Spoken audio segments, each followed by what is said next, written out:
Yes.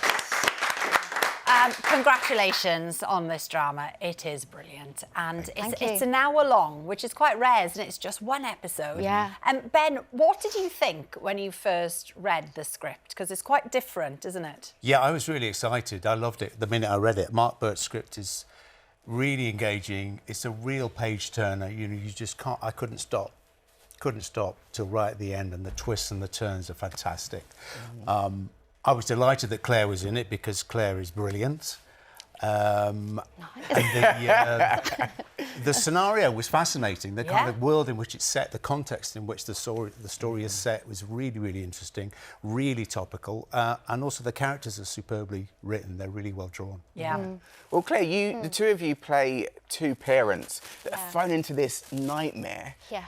I mean, can you tell us a bit about what it was like playing those two characters? Well, as Ben said, it's a very intense script, and their marriage is quite intense as well, and quite tense, and they've got a lot of history, and they're quite.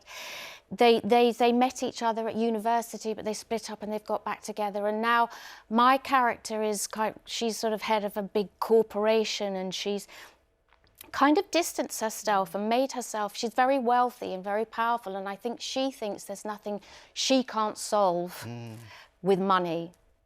And it's about how they kind of have to prove to this Inquisition that they have been good enough parents and that they are not responsible for the crime that their daughter's committed. Yeah.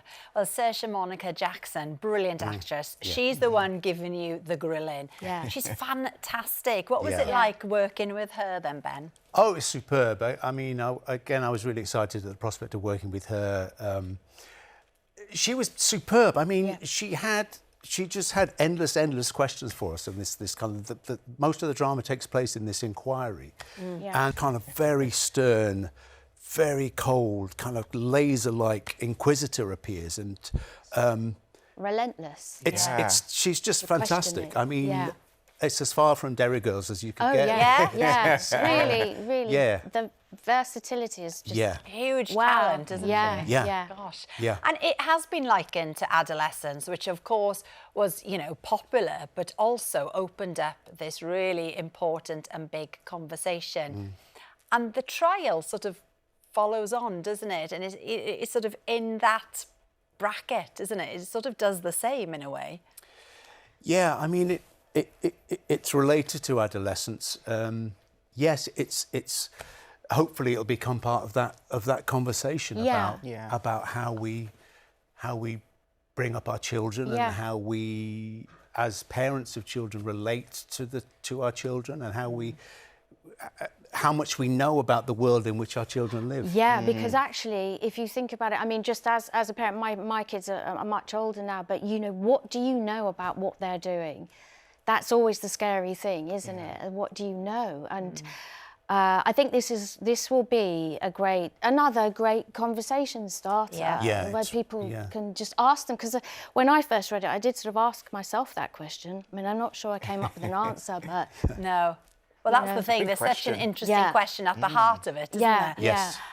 We're going to talk for a minute about Outnumbered, because that's when we last saw you, Claire. You came on. And, it did so well over Christmas. People absolutely loved it. Craig says he thoroughly enjoyed the Christmas special. What did you make of the reaction then? I was thrilled, but I was really thrilled because we weren't sure, because you're never sure, because it was 10 years, I think, since we last did it, so you're never sure whether people kind of want to see you again. But we wanted to show you us again, so I was really pleased that it had such a warm reception, because we had such a lovely time doing it.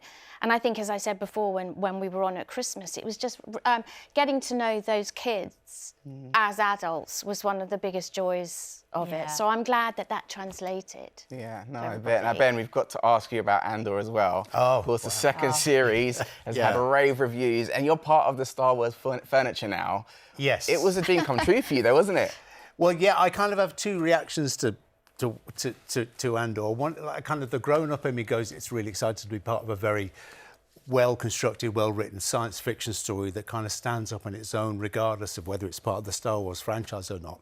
And then the boy in me just goes, I'm in Star Wars. I can't believe it. Yeah. It's amazing. I'm so thrilled to be part of it. In the first series, I had a day's rehearsal on the set at Pinewood. They were still building the set at Pinewood, and I went along to rehearse some of the scenes. And I walked up the steps. It was still all kind of plywood and stuff. It hadn't been really dressed. And I got to the top of these steps, and I said to everyone, I'm sorry, guys, I just need a moment here because I wanted to be here since I was 9 years old. And everybody kind of over 40 just went, yeah, mate. Yeah. Oh. Okay. Yeah. Everybody knew what I was on about, and I was just so excited and so thrilled, and I'm so delighted that it's gone down well, and I'm really proud of it. Well, dreams do come true, They see? do. And you can watch the trial tomorrow, 9 o'clock on 5. And of course, all series of Outnumbered are also available on iPlayer.